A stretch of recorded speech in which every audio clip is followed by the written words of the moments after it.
Satisfação poder estar neste culto solene de adoração ao Senhor e poder compartilhar a palavra de Deus com os irmãos. Nesta oportunidade eu não quero ser exaustivo, apenas conversar com os irmãos acerca de algumas realidades, e eu gostaria de convocar você, a palavra é essa mesmo, é convocar você a se atentar bem para o que Deus vai falar aos nossos corações esta noite. Eu entendo que toda a Escritura, todo o conselho de Deus deve ser levado a sério, mas há algumas falas de Deus que nós devemos dar uma atenção especial. Então eu convoco você para que tenha reverência e crie uma atmosfera, se é que eu posso dizer assim, no seu coração, para ouvir o que Deus tem para falar aqui. Crie uma solenidade, uma atmosfera de solenidade no seu coração, porque o Senhor vai conversar com o seu povo, com a sua família esta noite. Então, rapidamente, abra sua Bíblia em Gênesis capítulo 4. São apenas 3 versículos. Eu sei que a perícope, ela não termina aí, ela se estende, mas eu precisaria de mais tempo para falar sobre tudo. Então, eu quero falar apenas 3 versículos do capítulo 4 de Gênesis, o verso 8, o verso 9 e o verso 10. Gênesis capítulo 4, versículo 8, 9 e 10. A santa e bendita palavra de Deus nos diz assim: Disse Caim a Abel, seu irmão: Vamos ao campo. Estando eles no campo, sucedeu que se levantou Caim contra Abel, seu irmão, e o matou. Disse o Senhor a Caim: Onde está Abel, teu irmão? Ele respondeu: Não sei. Acaso sou eu tutor do meu irmão? E disse Deus: Que fizeste? A voz do sangue do teu irmão clama da terra a mim. Apenas até aí. Senhor nosso Deus, nós te louvamos esta noite. Mais uma vez elevamos a nossa voz em oração, gratos ao Senhor pelo privilégio que o Senhor nos dá de podermos estar aqui neste culto. Nós não merecíamos estar aqui. O que nós merecíamos era a punição pelos nossos pecados, a ira do Senhor sobre nós, a fúria e a cólera da sua santidade sobre os nossos pecados. Mas o Senhor estendeu a sua misericórdia sobre o teu povo, sobre cada um que está aqui e que está assistindo esta transmissão. E nós somos gratos ao Senhor porque o Senhor foi misericordioso para com cada um de nós. Nesta noite eu te peço que o Senhor ensine o seu povo. É sempre o Senhor que ensina o seu povo. O Senhor é o nosso pastor, o Senhor é o nosso mestre. Que o Senhor possa me ajudar a ser fiel ao texto e abrir os nossos corações para sermos não somente ouvintes, mas praticantes da sua santa palavra. Em nome de Jesus nós oramos. Amém. Recentemente eu assisti um filme na Netflix, alguns talvez já devem ter assistido, chamado Viral. É um filme, eu gosto muito de filme de ficção científica. A Érica não gostava tanto, ela está aprendendo a gostar. Filmes de ficção científica, eles retratam os anseios do ser humano. Eles criam realidades baseado nos seus desejos, baseado nos seus medos, nos seus anseios. E esse filme Viral, vocês podem assistir depois no Netflix, conta a história de uma sociedade que enfrentou uma calamidade semelhante à que nós estamos vivendo. Mas em vez de ser um vírus, essencialmente falando, era um parasita. Esse parasita, ele entrava no corpo da pessoa. Os irmãos sabem que um parasita, ele precisa de um corpo para existir, ele não consegue viver por si mesmo, precisa de um hospedeiro. Então esse parasita entrava no ser humano, e o ser humano passava então a ser controlado por esses parasitas.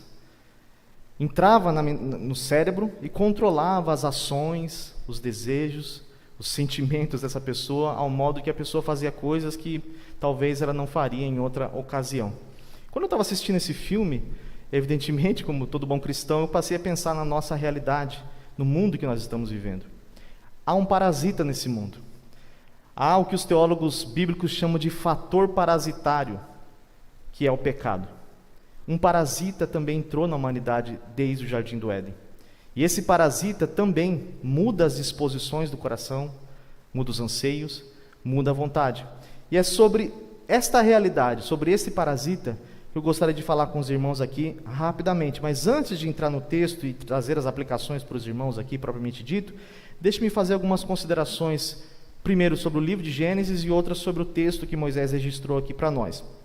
O livro de Gênesis, como os irmãos já sabem, o próprio nome já diz, trata de vários inícios. Nós encontramos aqui, por exemplo, o início da criação, a criação do mundo. Nós encontramos aqui a criação do homem. Nós encontramos aqui a criação de Israel, da nação de Israel, a eleição da nação de Israel. Nós encontramos aqui o início da aliança. São vários inícios que nós encontramos no livro de Gênesis. Gênesis, capítulo 1 ao capítulo 12, é uma porção das Escrituras que é muito atacada pelos liberais, por aqueles que acreditam que as Escrituras não são ou não é a palavra de Deus. Porque essa porção da Escritura, se os irmãos observarem bem, há aqui um escopo ou um resumo de tudo aquilo que nós vemos no decorrer das Escrituras. As alianças e todo o processo de eleição e de salvação e de redenção que Deus efetiva na humanidade, para com a humanidade, basicamente está em Gênesis capítulo 1 ao capítulo 12. Nós temos aqui o que nós chamamos de embrião das alianças ou embrião da redenção nesses 12 primeiros capítulos de Gênesis. Depois, se você quiser ler com mais paciência, você vai observar essas coisas. Por exemplo, nós encontramos aqui nessa porção da Escritura de Gênesis 1 a Gênesis 12, Moisés aqui não querendo defender ou provar a existência de Deus, mas pressupondo a existência de um Deus que fez os céus e a terra. Nós encontramos aqui a origem do universo, que os teólogos chamam de cosmogonia. Nós encontramos a criação do homem, uma antropologia. Nós encontramos a origem da ética do casamento. Os irmãos vão se lembrar, por exemplo, em Mateus, numa discussão de Jesus acerca do divórcio, ele fala, no princípio não foi assim. Ele apela para Gênesis desde o princípio. A ética do casamento já estava em Gênesis. A existência do diabo, vemos em Gênesis capítulo 3, o diabo usando uma serpente para enganar a mulher e por sua vez o homem. Nós vemos a origem do pecado, como nós sabemos como interpretar a realidade que nós estamos vivendo, esse reino parasita de Satanás. Nós vemos que ele passa a existir também lá nos primeiros capítulos de Gênesis. Vemos a promessa da redenção consubstanciada na semente da mulher. Os irmãos vão lembrar, Gênesis capítulo 3, versículo 15, que os teólogos chamam de proto-evangelho, quando o Senhor promete que da semente da mulher nasceria um que esmagaria a cabeça da serpente. Basicamente todo o evangelho está em Gênesis capítulo 3, versículo 15. Nós encontramos o chamado de Israel, ou seja, teologicamente nós vemos a doutrina da eleição, já em Gênesis capítulo 1 ao capítulo 12, nós vemos aqui a origem da queda, justificação pela fé. Os irmãos vão lembrar que Paulo em Romanos vai usar Abraão para argumentar acerca da justificação pela fé. Isso já estava em Gênesis. Vemos coisas relacionadas aos atributos de Deus. Nós vemos que ele é onisciente, onipotente, onipresente. Aprendemos tudo isso em Gênesis capítulo 1 ao capítulo 12. Vemos aqui, por exemplo, os pactos de obra, que a nossa confissão vai chamar de pacto de obra, e também o pacto da graça. Vemos aqui, olha que coisa interessante, a origem do dia do Senhor. Os irmãos vão lembrar que Deus trabalhou 6 dias e no 7º dia Ele abençoou e descansou, e isso depois foi estabelecido para Israel e assim consequentemente para a igreja. Todas essas coisas, Deus abençoou no 7º dia, todas essas coisas estão em Gênesis capítulo 1 ao capítulo 12. Essa porção da Escritura, basicamente, é todo o embrião da revelação de Deus que nós conhecemos hoje como Evangelho. E uma última consideração acerca do livro de Gênesis, é importante nós pensarmos um pouco sobre isso, porque entender essas coisas está intrinsecamente ligado, meus irmãos, à maneira como nós enxergamos quem nós somos, de onde viemos, como nós devemos viver, formata a nossa cosmovisão. Por exemplo, se uma pessoa não crê que Deus formou o mundo, mas que o mundo foi criado pelo Big Bang, foi criado por uma explosão do nada, a maneira pela qual essa pessoa vai viver vai mudar completamente. É pensar, por exemplo, na existência sem um Deus, sem uma mente inteligente, que faz com que as pessoas caiam, por exemplo, no existencialismo, ou seja, numa vida sem propósito, sem razão, sem valor, sem sentido. É pensar nessas coisas que faz com que as pessoas caiam no niilismo, que é uma vida sem razão para viver. e por isso muitas pessoas não conseguem entender porque elas estão nesse mundo e basicamente todo o seu comportamento é transformado por causa da sua cosmovisão, por causa da sua teologia, porque não abriram a Bíblia de Gênesis capítulo 1 ao capítulo 12. Percebam a importância dessa passagem ou dessa porção das Escrituras. Uma outra consideração é entender, e isso é importante para todos nós, por que Moisés registrou essa história de Caim e Abel aqui, que todo mundo conhece. As nossas crianças na EBD estudam essa passagem. Mas por que Moisés, propriamente dito, colocou esse texto aqui para nós, inspirado pelo Espírito Santo? Eu coloquei aqui alguns pontos. Primeiro, para mostrar os efeitos práticos da queda.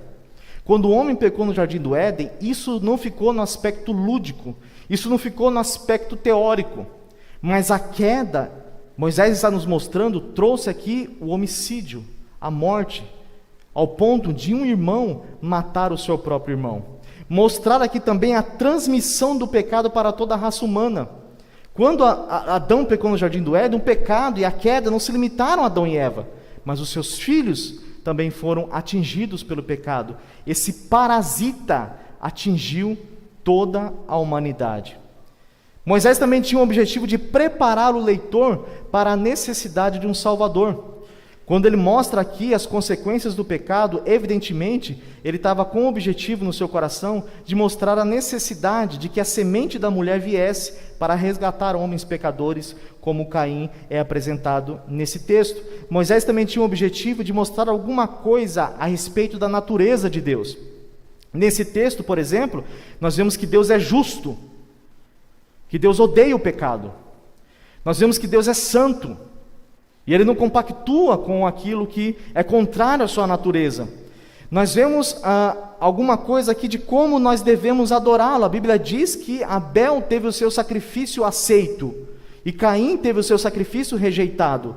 Nós vemos aqui alguma coisa relacionada ao culto. O tempo não vai deixar eu falar aqui, não vai permitir que eu fale, mas nós vemos aqui Deus recebendo uma espécie de culto, uma natureza de culto, e rejeitando uma outra natureza de culto. Todas essas coisas Moisés tinha como objetivo para construir uma mentalidade no leitor. John Piper diz o seguinte: o pensar correto sobre Deus existe para prover sentimentos corretos para com Deus. Moisés está querendo moldar a mente. Moisés é um escritor muito sábio. Ele está querendo moldar a mente do leitor aqui. Um outro objetivo é mostrar, por exemplo, a diferença entre o justo e o ímpio. Vocês vão lembrar que Gênesis 13:15, Deus lança uma maldição sobre Satanás, dizendo que haveria uma antítese entre a semente da mulher e a semente da serpente, que é demonstrada aqui em Gênesis. Caim representando a semente da serpente e Abel representando a semente da mulher. Pois bem, nesse texto aqui, meus irmãos, nós vemos 3 lições que eu vou ser rápido em mostrar para os irmãos aqui. Primeiro, no versículo 8, observem aí. O pecado, nesse texto, nós vamos aprender 3 verdades sobre o pecado aqui. A primeira verdade nesse texto, no versículo 8, é que o pecado, se você quiser anotar, anote aí. O pecado, ele possui uma dinâmica. O pecado possui uma dinâmica. No versículo 9, nós vamos ver que o pecado, ele possui uma companhia. O pecado possui uma companhia, ele nunca está só. E uma terceira verdade no versículo 10 é que o pecado possui uma consequência. Então, no versículo 8, o pecado possui uma dinâmica, no versículo 9, o pecado possui uma companhia, e no versículo 10, o pecado possui uma consequência. Bom, a primeira pergunta que nós devemos fazer para esse texto aqui é por que Deus aceitou o sacrifício de Abel e não de Caim? Essa é uma grande discussão.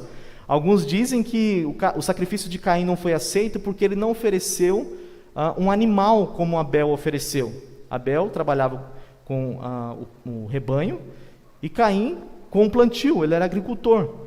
E ele trouxe as primícias da terra, diz o texto, mas Deus rejeitou o sacrifício de Caim e aceitou o sacrifício de Abel. Então muitas pessoas, lendo o texto a grosso modo, vão entender que Deus não aceitava sacrifícios de ofertas de plantação. Todavia, meus irmãos, nós vamos ver que o próprio Deus estabeleceu depois na lei de Moisés sacrifícios que diziam respeito às primícias da terra. Então nós entendemos que Deus não rejeitou o sacrifício de Abel por causa da natureza ou do objeto propriamente dito que foi ofertado naquele momento. Hebreus capítulo 11, versículo 4, você não precisa abrir aí, mas o autor aos Hebreus vai responder essa pergunta. Ele vai dizer que Abel, pela fé, Ele ofereceu um sacrifício mais excelente do que Caim, e é por isso que ele foi então aceito diante de Deus. Ou seja, o que tornava um sacrifício ser aceito, não era necessariamente a oferta, mas o ofertante. O problema não estava na oferta, mas estava no ofertante. As Escrituras dizem que Caim ofereceu sem fé, e Abel ofereceu. Nós não sabemos exatamente como Abel aprendeu que Deus aceitava sacrifício de animal. Alguns teólogos vão dizer, por exemplo, que ele se espelhou no próprio Deus, porque quando Adão caiu, a Bíblia diz que Deus matou um animal e fez vestes de pele de animal para Adão. Então alguns teólogos vão dizer que Caim, vendo que o próprio Deus havia matado o animal para cobrir a nudez do seu pai, então ele passou a oferecer, mas é uma suposição de alguns teólogos. A grande verdade é que o autor dos Hebreus vai dizer que foi a fé que fez com que o sacrifício de Abel fosse aceito. E aqui nós vemos a dinâmica do pecado. Recentemente, ou melhor, já há um tempo atrás, eu fui na casa de um amigo meu, e ele morava, isso aqui é interessante, ele morava perto de uma fábrica que fazia sabão. Interessante, a fábrica fazia sabão, mas tinha um cheiro tão ruim aquele lugar. A primeira vez que eu fui lá, eu senti até embrulho no estômago, cheiro pesadíssimo, ruim. E eu perguntava para ele, você não está sentindo esse cheiro? Ele dizia, não. Eu falei, mas o cheiro é horrível. Eu fui uma vez na casa dele, senti o cheiro. Na segunda, também. Na terceira, na quarta. Chega uma hora que eu também parei de sentir aquele cheiro. A gente acaba se acostumando com o odor do lugar. Acaba se adaptando. E quando nós olhamos para esse texto aqui, isso aqui é muito sério, irmãos. Nós percebemos que o pecado também possui essa dinâmica. O pecado, ele possui uma maneira de trabalhar na nossa vida que muitas vezes nós não percebemos.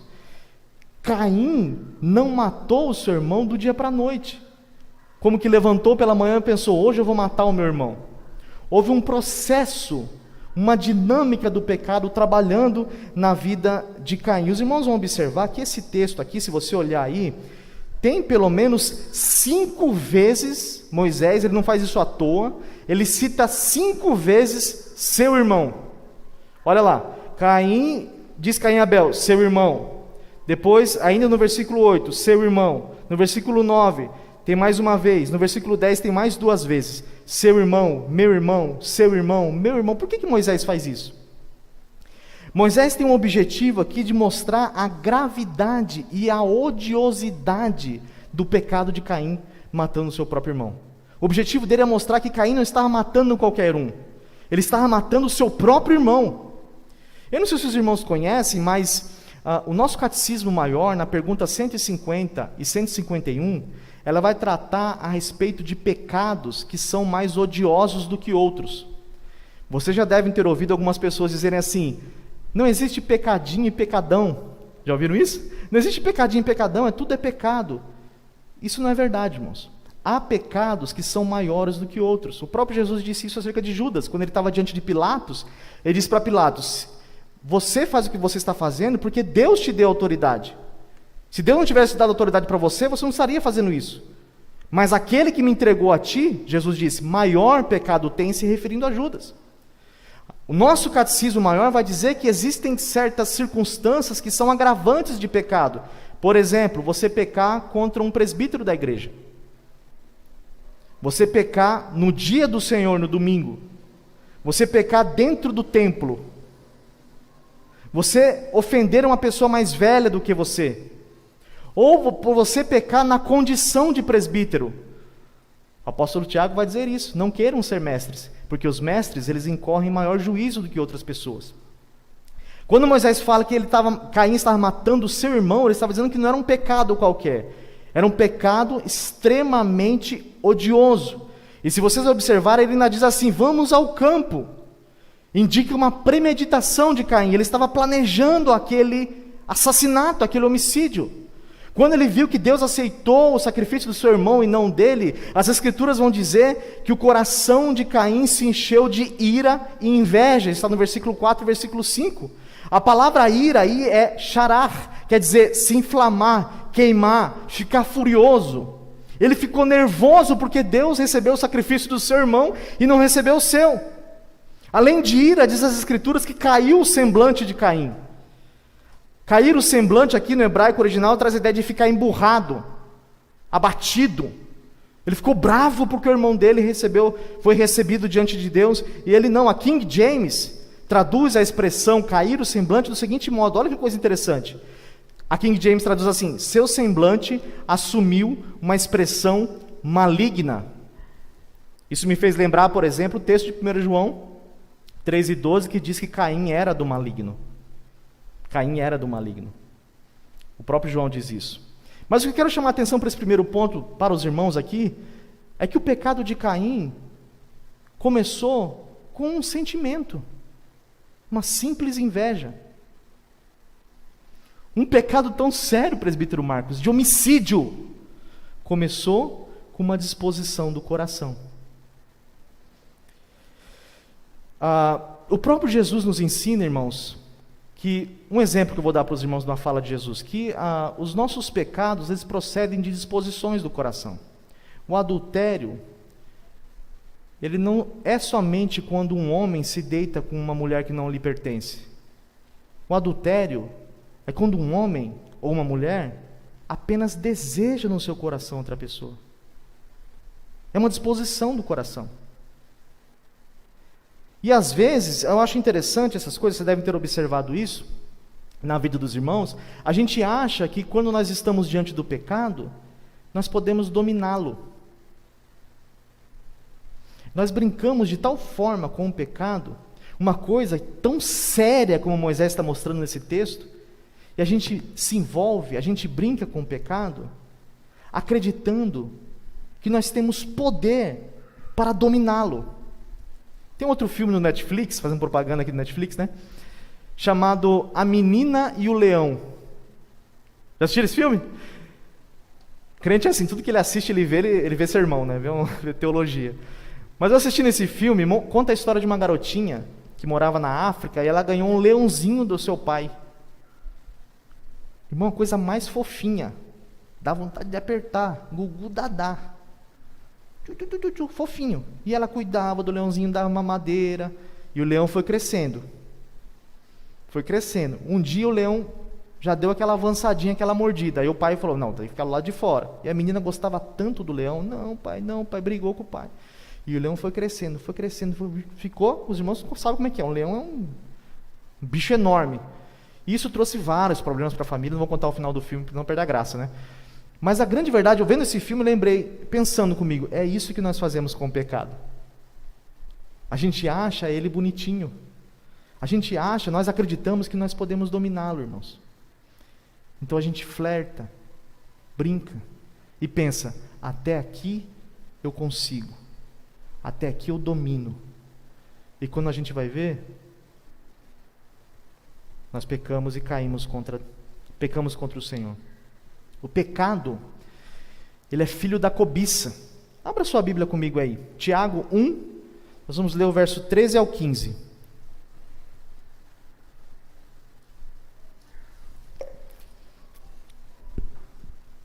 Olha que interessante o Tiago mostrando a dinâmica do pecado nesse texto. Ele mostra o pecado como se fosse uma mulher sedutora. Diz assim, ninguém ao ser tentado diga, sou tentado por Deus. Porque Deus não pode ser tentado pelo mal, e Ele mesmo a ninguém tenta. Ao contrário, olha isso, cada um é tentado pela sua própria cobiça. Ele vai trabalhar aqui a ideia da cobiça como se fosse uma mulher sedutora.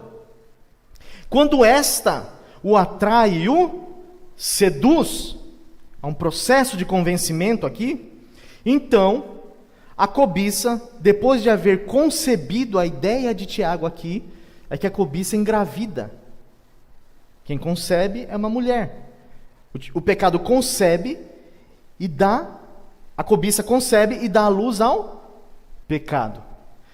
Veja que a cobiça ela vai seduzir você e ela vai engravidar de você. Ela vai dar a luz a uma criança e o texto vai dizer que essa criança vai matar você. O pecado que muitas vezes nós brincamos, ele tem poder para nos matar e nos destruir. Tim Keller diz o seguinte, mate o pecado antes que ele te mate. John Owen diz o seguinte, conceda o pecado 1 centímetro E ele tentará conquistar 1 quilômetro. Um pensamento, uma disposição do coração, um flerte. E veja que coisa interessante, irmãos. O nosso inimigo, Satanás, ele vai negar os perigos do pecado. Ele vai dizer para você assim: não, você pode fazer isso, não vai acontecer nada, não vai ter problema nenhum, ninguém está vendo, o pastor não está perto, o conselheiro não está perto, a esposa, o marido não está perto, pode pecar, que não tem problema nenhum. Abra sua Bíblia em Gênesis capítulo 3, versículo 4, só vire a página da sua Bíblia aí, você que já está em Gênesis capítulo 4. No versículo 4 do capítulo 3 de Gênesis, olha o que a serpente diz para a mulher. Então a serpente disse à mulher: é certo que não morrereis. Deus havia dito: quando vocês comerem desse fruto, vocês vão morrer. E Satanás disse: vocês não vão morrer. Agora vire a página da sua Bíblia, Gênesis capítulo 5, no verso 5. Os dias todos da vida de Adão foram 930 anos. E morreu.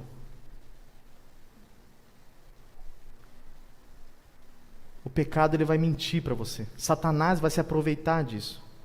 Ele vai dizer: não, pode fazer isso, pode brincar, pode flertar com o pecado.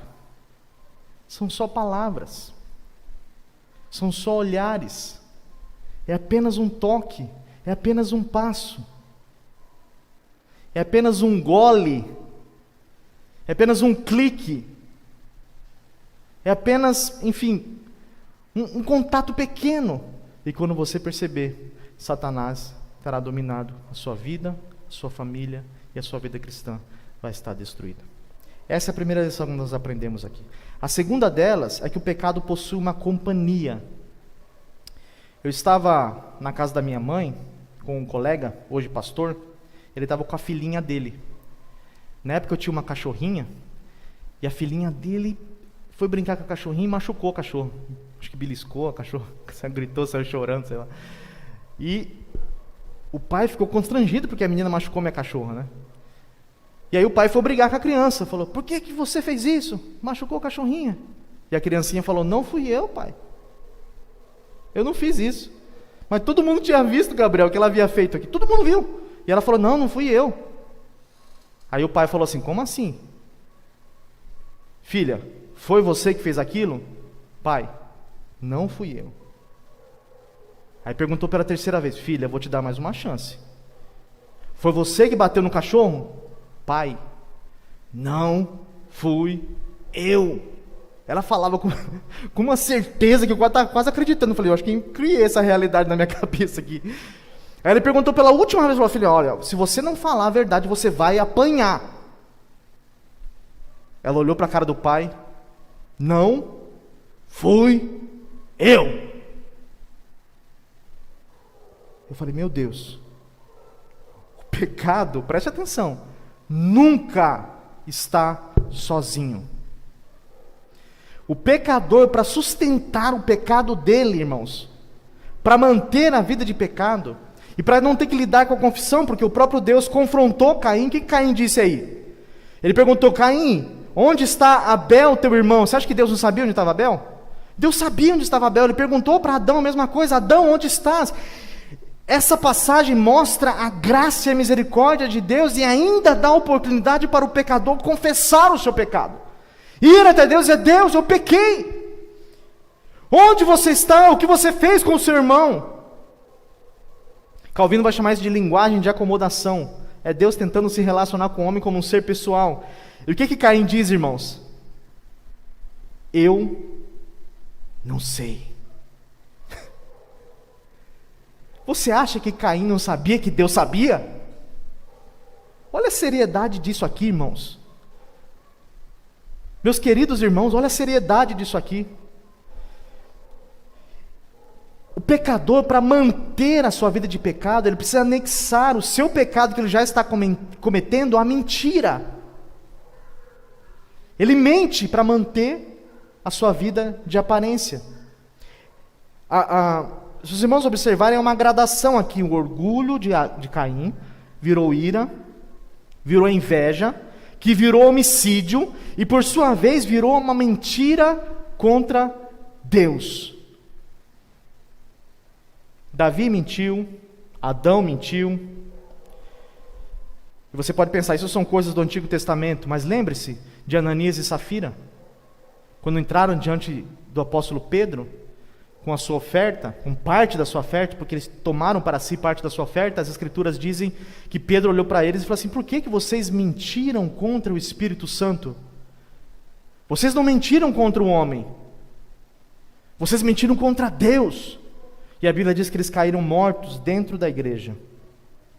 Vocês lembram dos crentes de Corinto, que tomavam o sacramento, participavam do sacramento de forma indevida, de modo que o próprio Deus matava crentes na igreja? Eu não estou querendo assustar os irmãos, criar terrorismo teológico aqui, apenas mostrar o texto. Que muitas vezes nós anexamos a nossa vida de pecado à mentira. Quem você pensa que é para mentir contra Deus? Como você se atreve a mentir contra o Santo de Israel? Provérbios vai dizer que os olhos do Senhor estão em todo lugar. Ele contempla os maus e os bons. Você pode esconder a sua vida da sua esposa. Você pode esconder a sua vida do seu marido. O conselho pode não saber quem é você. Sempre falo isso na escola dominical para os meus alunos. Nós temos que levar o evangelho a sério. Não foi uma brincadeira a cruz de Jesus Cristo, não foi uma piada aquilo dali. A vida cristã é séria. Você pode não gostar de uma mensagem como essa. Podia falar aqui sobre prosperidade, você vai falar sobre o pecado. Mas haverá um dia que não haverá como nós fugirmos. O chão sumirá dos nossos pés. Não haverá teto sobre a nossa cabeça. Nosso pai, nossa mãe, não vai ter ninguém para nos defender. Estaremos nós com a nossa vida de pecado diante de um Deus extremamente santo, justo, perfeito, que sabe não somente quem você é, quem eu sou dentro da igreja, mas sabe quem você é quando ninguém está olhando. E nós teremos que prestar conta, o próprio Jesus disse, de cada palavra frívola, tola, vazia, que sai da nossa boca. E lá não vai ter como esconder. Lá não vai ter como esconder. Nós não podemos ter esse atrevimento de mentir contra o Deus Santo de Israel. Às vezes, meus queridos irmãos, o nosso louvor é um louvor hipócrita. Porque nós estamos dizendo: Deus, eu te amo, tu és tudo para mim, quando nós cantamos. Mas não somos capazes de abandonar o pecado quando nós saímos de um culto solene como esse. Muito pelo contrário. Às vezes nós agasalhamos, nós alimentamos o leãozinho pequenininho porque ele é fofinho, mas ele vai crescer e ele vai te matar, ele vai destruir a sua família. Não pense que o pecado ele possui apenas uma dinâmica no mundo espiritual, no seu relacionamento com Deus. Ele vai destruir o seu relacionamento com as pessoas, com a sua esposa, com seus filhos. Você será um péssimo marido, você será uma péssima esposa. A sua vida será destruída, aniquilada, se você alimentar o pecado. Não brinque com o pecado. É mais sério do que nós podemos conceber, do que nós podemos imaginar. E Caim diz para Deus: sou eu o guardador do meu irmão? Olha que atrevimento. Ele mente e diz: eu não sei. Ele diz assim: eu não tenho responsabilidade sobre meu irmão.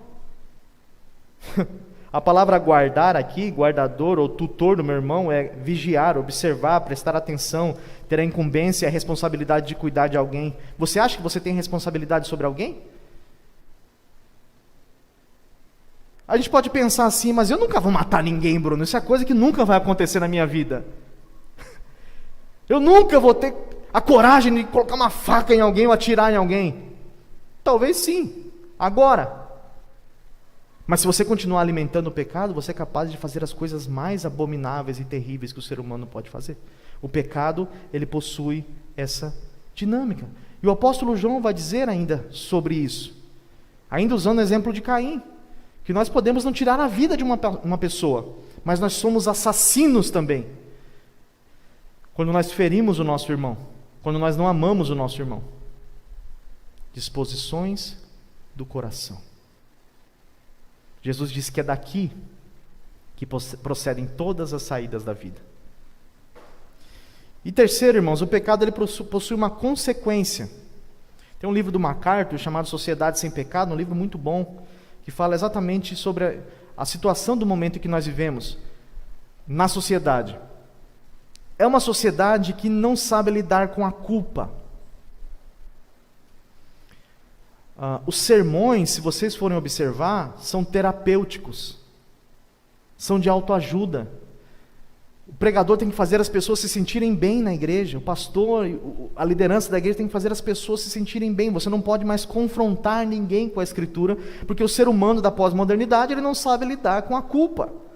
Ele não assume os seus pecados. É sempre terceiros, os sermões psicologizados.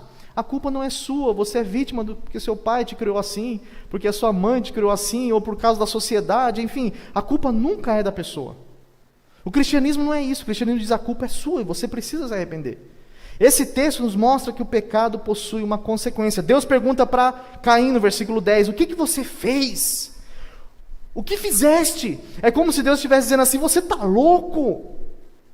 Mas que estupidez é essa que você está cometendo? Você matou o seu próprio irmão. Deus trata o pecado com seriedade, irmãos. Deus trata o pecado com seriedade. O pecado não é uma brincadeira. Spurgeon, olha que frase linda que o Spurgeon diz. Eu não posso brincar com o mal que matou o meu melhor amigo. Eu devo ser santo por causa dele.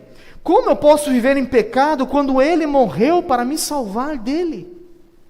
Como eu posso flertar com aquilo que matou e crucificou Jesus? Como eu posso ter amizade com aquilo que matou o meu melhor amigo? E aqui eu gostaria de fazer duas aplicações rápidas. Primeiro, isso eu sempre falo para a Erika em casa e falo para o pessoal na escola dominical também. Quando nós pecamos, algo ruim sempre acontece. Às vezes a gente peca e a gente olha para o céu e fala, vai vir um anjo do céu aqui, né, com uma espada de fogo, vai cortar minha cabeça e Deus vai me dar uma bronca, e a gente vê que não acontece nada. Não aconteceu nada. Pelo menos a gente acha que não aconteceu nada. Então o pecador vai lá e faz de novo. Não aconteceu nada. E isso, 2, 3, ele vai criando essa atmosfera ao seu redor. Mas o que as Escrituras nos ensinam é que quando nós pecamos, algo ruim sempre acontece. A gente pode não estar vendo, mas algo ruim sempre acontece. A segunda coisa, quando nós pecamos, nós nunca pecamos sozinhos. Há aqui o que os teólogos chamam de solidariedade do pecado. Quando eu peco, eu estou prejudicando a minha esposa. Quando eu peco, eu estou prejudicando a igreja. Vocês lembram da história de Acã? Quando Acã pecou, a Bíblia diz que Deus se comunicou com o povo dizendo, Israel pecou. Por que Deus não disse Acã pecou? Ele disse Israel pecou, porque havia anátema no meio do povo. Isso se dá no Novo Testamento também, quando Paulo usa a figura do corpo. Que o corpo, quando não tem um membro do corpo que está doente, Paulo diz, todo o corpo padece. Quando você peca, grave isso com você, você não está pecando sozinho. Nós estamos num pacto com Deus e há um aspecto federativo do pecado. Há uma solidariedade do pecado. Toda a igreja está sofrendo com isso. A sua família vai sofrer com isso. Mas ao passo que esse texto mostra toda a gravidade do pecado, esse texto também, apesar de tudo, não dá para expor o texto todo, mas mostra também a solução. Veja que Deus, quando se dirige a Caim, ele diz assim, o sangue do teu irmão clama a mim. Se vocês observarem, Abel não fala nada na narrativa. Desde que ele nasceu, até sua morte, Moisés não registra nada do que Abel falou.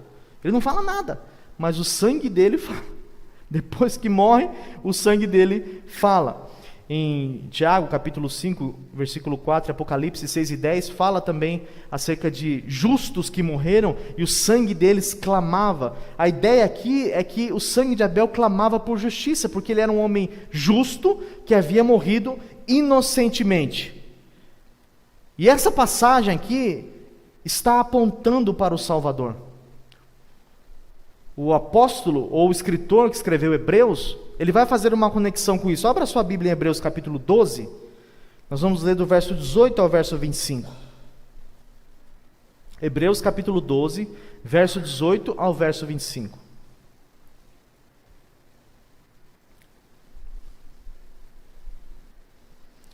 Diz assim o texto: Ora, não tendes chegado ao fogo palpável e ardente, e à escuridão, e às trevas, e à tempestade, e ao clangor de trombeta, e ao som de palavras tais, que quantos ouviram suplicaram que não lhes falasse mais. Pois já não suportavam o que lhes era ordenado. Até um animal, se tocar um monte, será apedrejado. Na verdade, de tal modo era horrível o espetáculo, que Moisés disse: Sinto-me aterrado e trêmulo. Mas tendes chegado ao monte Sião, ele está falando da nossa condição aqui, à cidade do Deus vivo, a Jerusalém celestial, e a incontáveis hostes de anjos, e a universal assembleia, e a igreja dos primogênitos, arrolado nos céus, e a Deus, juiz de todos, e aos espíritos dos justos aperfeiçoados. Olha o versículo 24. E nós também chegamos a Jesus, o mediador da nova aliança, e ao sangue da aspersão, que fala coisas superiores ao que fala o próprio Abel. Tende cuidado, para que não recuseis aquele que fala. O que o sangue de Abel falava aqui? Ele estava clamando por justiça. Esse texto está falando de Jesus Cristo, um homem inocente, um justo, que morreu na mão de um homem ímpio. E você pode estar perguntando, o que é que o sangue de Jesus fala? O sangue de Jesus, segundo o texto, fala coisas superiores ao sangue de Abel. Ele não só clama por justiça, mas ele também é promotor da justificação. De modo que o sangue de Cristo também clama por justiça, porque o próprio autor aos Hebreus vai dizer na conclusão dessa perícope aqui, que o nosso Deus é um fogo consumidor. Ele consome o pecado do seu povo. O sangue de Cristo clama por uma justiça infinitamente superior, porque Deus é fogo consumidor. Deixe-me fazer algumas aplicações e eu já encerro, meus irmãos. A primeira delas: guarde o seu coração. Guarde o seu coração. Provérbios capítulo 4, versículo 23, Mateus capítulo 15, versículo 19, vai dizer que o coração é daqui que procedem todas as saídas da vida. As Escrituras, elas dão importância para o coração. É aqui que nasce o pecado. Jeremias vai dizer que o coração do homem é corrupto, extremamente depravado. Você vai ver quando você assiste filme ou assiste novela, que as pessoas dizem assim: ouça o seu coração. Essa é a maior mentira do diabo. Não ouça o seu coração, ouça as Escrituras, porque o seu coração vai mentir para você, ele vai enganar você. Então guarde o seu coração, proteja o seu coração de inclinações maldosas. A segunda aplicação que esse texto nos ensina, isso é uma pergunta: como você vê pessoas mais dedicadas a Deus do que você? Caim ficou furioso porque Abel foi aceito e ele não. Eu sei que essas coisas não acontecem na igreja, não aqui na presbiteriana, mas tem igrejas que pessoas ficam bravas quando outras pessoas são dedicadas ao reino de Deus. De vez elas ficarem felizes porque os outros estão se dedicando, está todo dia na igreja, está orando, está evangelizando, está consagrando, está se dedicando ao reino de Deus. De vez ficar feliz, ficar brava, lá vai o crente, vai falar de Bíblia aqui agora no meio do povo. Fica bravo, eu não entendo essas coisas. Só não mata porque não chegou ainda essa medida, mas faz como o João falou, né? É homicida porque fala mal do seu irmão. Como você vê pessoas mais dedicadas a Deus do que você? Elas são exemplos para você? Ou isso cai o seu semblante? provoca ira no seu coração, acende uma chama de raiva e de inveja no seu coração. Será que você é um Caim? Terceiro, se arrependa do seu pecado, mesmo que ele ainda não esteja sido consumado. Eu falo nesta hora, irmãos, como mensageiro de Deus para você. Talvez você entrou aqui essa noite planejando alguma coisa, maquinando. Quando eu sair daqui, eu vou fazer tal coisa. Deus está dizendo, não faça. Se arrependa. Antes que o seu pecado seja consumado e gere a morte. Quarto, há algo nesse texto aqui que nos ensina também a como honrar o nosso relacionamento familiar. Como eu disse, a importância de Moisés enfatizar que Abel era irmão de Caim. Vocês já ouviram falar de pessoas que falam assim, não, irmãos tem que brigar mesmo porque é irmão. Já viu isso aí? Quando os irmãos brigam, as pessoas dizem, não, mas é irmão. Isso não é normal, irmãos. Irmãos devem se respeitar também. Você deve respeitar o seu pai. O pai não deve provocar a ira dos filhos, como Paulo vai nos ensinar. Os pais devem ensinar os filhos na admoestação do Senhor. Os irmãos devem também honrar um ao outro, respeitar e dignificar um ao outro de acordo com a própria dignidade que Deus lhes dá. Há algo sobre o relacionamento familiar nesse texto aqui. E por fim, irmãos, esse texto, como eu disse, eu não poderia, como um pregador, um expositor da palavra, deixar de falar que esse texto está falando de Jesus Cristo. Aqui nós vemos duas metáforas, ou dois símbolos de Jesus Cristo. O primeiro é o próprio Abel, que foi sacrificado, morto, vitimado, simplesmente por ter agradado a Deus. Jesus era inocente, ele nunca fez nada. O autor aos Hebreus diz que Cristo nunca cometeu pecado, mas foi morto e foi sacrificado. E também o próprio sacrifício que Abel ofereceu, que foi aceito. O próprio sacrifício representava Jesus Cristo. Ele é o sacrifício perfeito que foi oferecido para que nós pudéssemos ter o perdão dos nossos pecados. Esse texto nos ensina que todos nós somos Caim. Todos nós somos Caim. Cristo é o inocente que foi sacrificado para que nós pudéssemos receber a redenção dos nossos pecados. Eu não estou aqui para ser moralista, para dizer para você que você precisa ter uma vida santa baseada nos seus próprios esforços. Isso não existe. Estou aqui para dizer para você que Cristo morreu para produzir em nós, no seu povo, santidade. Quando Cristo morre, o Espírito de Deus promove virtude, dispensa virtude para o povo de Deus.